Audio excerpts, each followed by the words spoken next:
Your task will not be an easy one. Your enemy is well-trained, well-equipped, and battle-hardened. There is not a liberal America and a conservative America. There is the United States of America. Good night, and good luck. Hey, everybody. This week's elephant in the room is that the numbers don't lie. Today, folks, the elephant in the room, the big thing that's hovering out there now over this very consequential first 100 days of Trump is that America is pissed. They are really unhappy.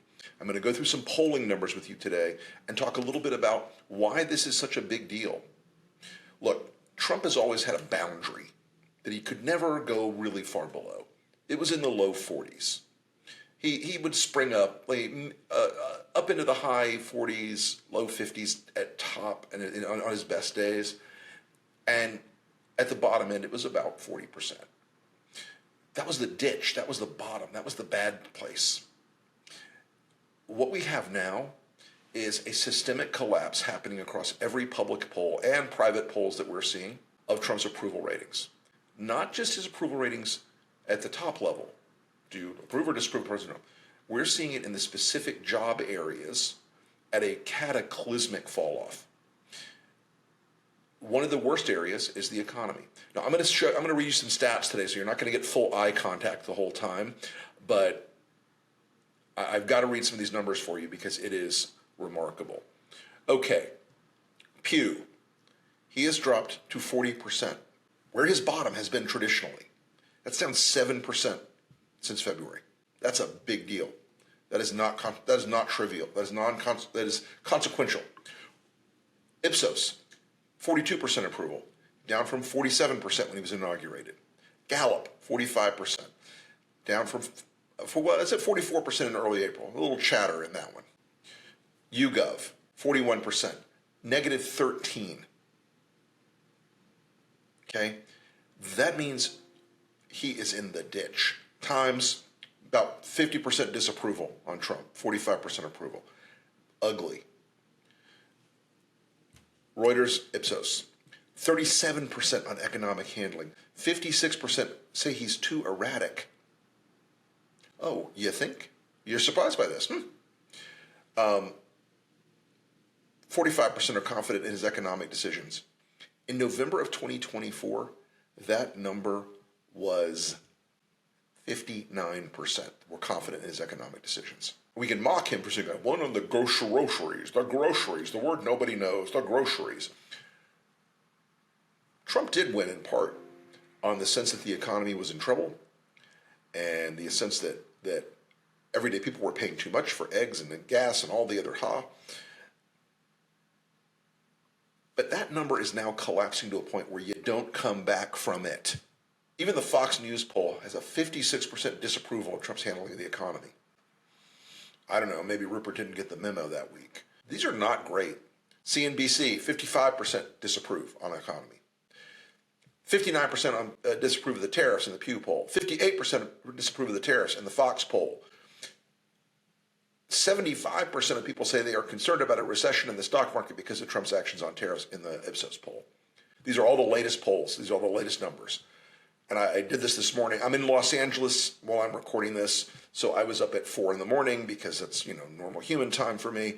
And I went into the polling rabbit hole for your viewing pleasure. Immigration has always been Trump's strongest card. That's why he's playing that card. That's why we're going through all the drama about Kilmer Abrego Garcia, because Trump wants to keep the subject on immigration. Well, he is at 48% disapproval on his handling of immigration. That's down in the YouGov poll by 11 points. He is falling off. Even his immigration stuff is starting to blow back on him. 51% in the new Pew poll say Trump uses too many executive orders. Oh, you think? Well, there's a shocker. 59% in the same poll say that we're losing our global credibility.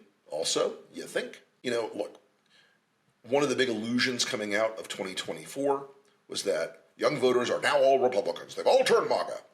Well, 15% of young voters say the country's on the right track.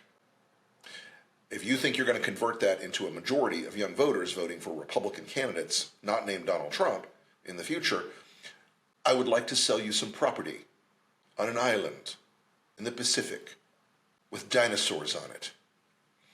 Republicans are generally still with Trump.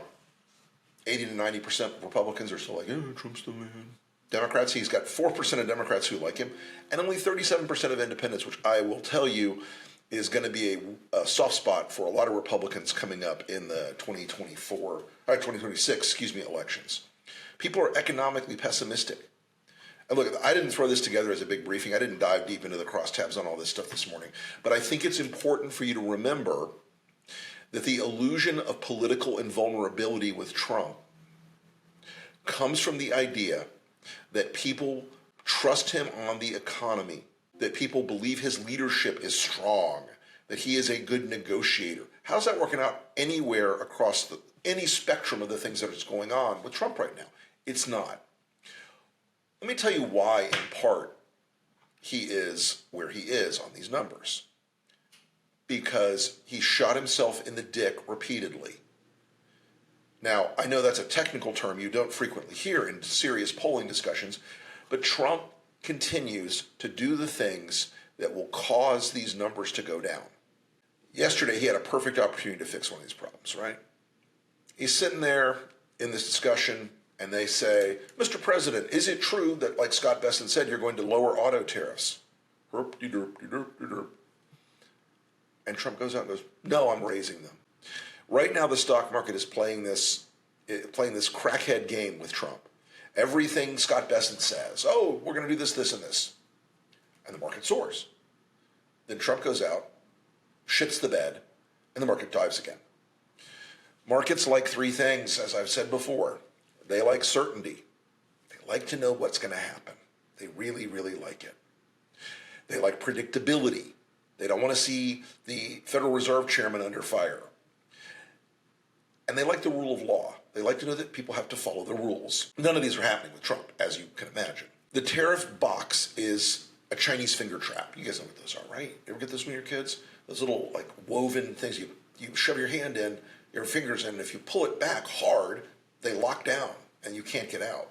If you relax the pressure, you can get out. Trump is in the Chinese finger trap of trade right now. He knows what's happening will destroy him politically. Probably already has in a lot of weird long-term ways, okay? His singular image was the guy who knew about the economy, the guy who could make the deals, the guy who was the negotiator. It's all gone now. He is capitulating to China, and China is basically saying, go fuck yourself for a reason. They don't need Trump now. This trade thing wasn't just an economic disaster for America. It was a broader political disaster around the world. The trust and confidence in the American economy is shattered. It's going to take a generation to fix this problem. And it's going to take boring, predictable, steady leadership to fix this problem.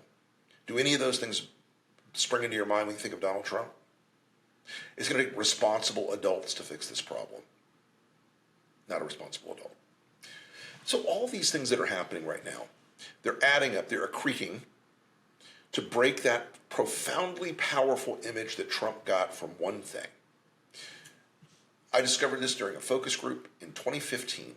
We were studying how are we going to beat Trump? And we discovered that the strongest people in the room who believed in Trump as an economic savior and genius were also the heaviest viewers of television, particularly a little show called The Apprentice. Mark Burnett spent 14 years with Donald Trump in front of a camera pretending to be a CEO, play acting. It was the fake orgasm of CEO roles. It was convincing to people who didn't know what they were doing. It was convincing to people who were out there in the world. But 15 years in a very highly rated TV show, very high ratings, gave America this image of Trump that never ever fell apart, even when he fucked it up during COVID. Right now, he has shattered that image, I think, in a really profound way. He has been feckless and wild-haired about this entire process of this trade war. The impacts are hitting people, and they're going to hit people much harder, much sooner than they think. The supply chain is completely bonked. We are right now looking at, I'm in California right now, I'm in Los Angeles. Down at the port of Long Beach, normally one of the most busy, high energy, high intensity ports in the country, it's a ghost town. Things aren't coming in from China. Things aren't coming in from other countries. You start a trade war like this, and the other countries get a vote. And they have voted to not take Trump's negotiating tactics seriously. They have voted to tell Trump to go fuck himself. They have voted to hurt America by hurting Trump. He gave China the greatest gift he could have given them. Particularly, he gave Xi the greatest gift he could have given Xi. And Americans are understanding this now, I think, at a pretty fundamental level. Americans are getting this. The numbers aren't lying. The economic numbers are telling Americans the truth, as opposed to Trump's tweeting and social posts. The economic sense of pessimism is rocketing up. I mean, we're talking at levels now that no one's ever seen before. We're talking at levels now that have radiated out into the Republican world beyond Trump. We're talking at levels now that are truly and profoundly scaring the shit out of Republicans in Congress and in the Senate. In the state of Virginia, I'm given to understand there's some polling on the Republican side that has absolutely terrified them. Good luck. Elon really did a number on Virginia. Doge really did a number on Virginia, and they're about to pay a political price for that. And as Trump continues to break the economy, there's a point where you can't just pretend the polls aren't what they are. Look, Trump is even underwater in Rasmussen, which is as much of a pet project Republican poll as you can get. We are looking at a tidal wave of continued bad news for Trump. His behavior is erratic. People know it. He has proven to them he's not a good negotiator. People know it. The stock market is like crackhead stock market behavior that is driven by Trump's erratic nature, and people know it. They've seen their 401ks ripped apart. People know it. You know, the thing with Donald is if you live inside the bullshit tornado that he creates every day, if you live inside the bullshit tornado that Fox News creates every day, you could believe that things are fine. But the numbers do not lie in the end. And that, my friends, is this week's elephant in the room.